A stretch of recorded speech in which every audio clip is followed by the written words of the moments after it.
Antes hay algo interesante en torno a la figura de Padre Hurtado. En la página Memoria Chilena lo definen como uno de los personajes más apasionantes de la Iglesia Católica en Chile. ¿Está usted de acuerdo con esa chapa del Padre Hurtado? Bueno, yo creo que es obvia. Por de pronto es el único varón canonizado, que es santo en la larga historia de Chile, y es un hombre que en cierta manera marca un antes y un después.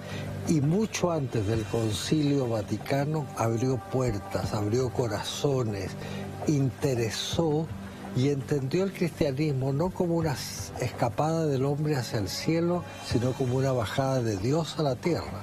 O sea, encarnar, preocuparse de los problemas reales, y él fue en cierta manera un gran místico, pero lo bonito es que para él el pobre era Jesucristo. Entonces es una figura enormemente significativa en nuestra historia y para la historia de la Iglesia chilena.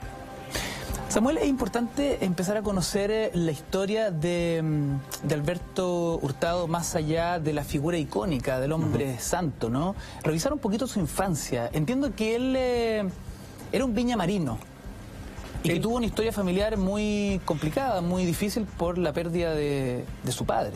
Claro, él perdió a su papá muy joven.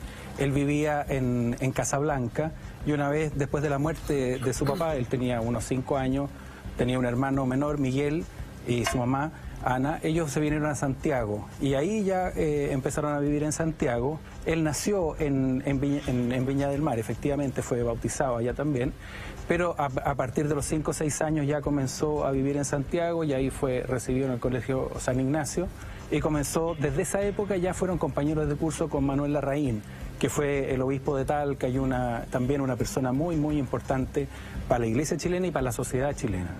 Bernardita, ¿qué más podemos contar acerca de la infancia de Alberto Hurtado?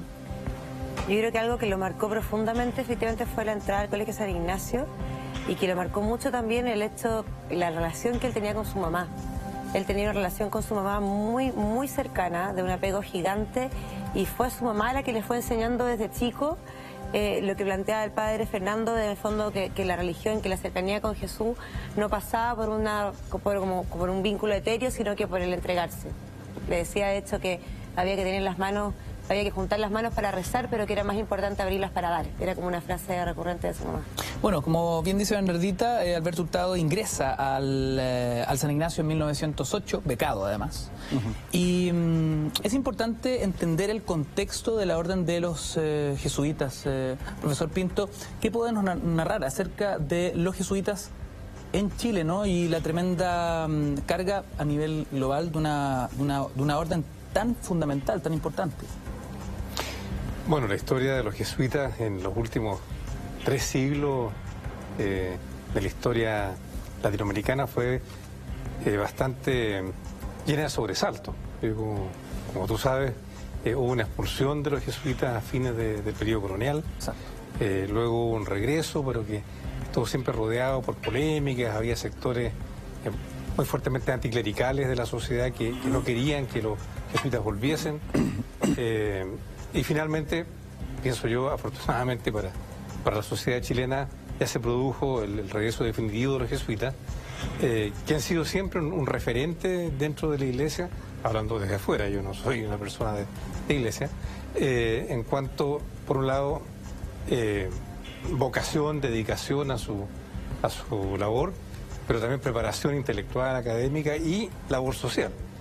Y el padre Hurtado de alguna manera reunía todos esos atributos en su persona. O sea, él era una especie de parangón de lo que es la Compañía de Jesús, en todas sus diversas y muy importantes facetas.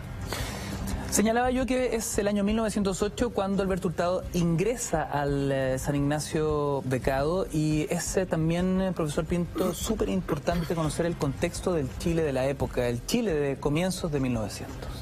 Bueno, yo creo que al padre Hurtado lo marcó mucho el periodo de la cuestión social, que en Chile se vive precisamente en las primeras décadas del siglo XX y que está atravesado por conflictos sociales feroces,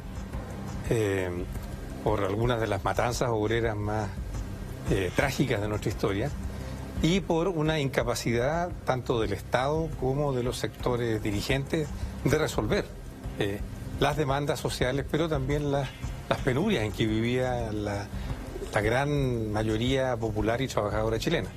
Y yo pienso que esa realidad, de alguna manera, marca al padre Hurtado en su permanente preocupación por los temas sociales, por mejorar la condición de los más pobres, por tratar de suavizar un poco las contradicciones sociales que estaban desgarrando a Chile en ese tiempo. Padre.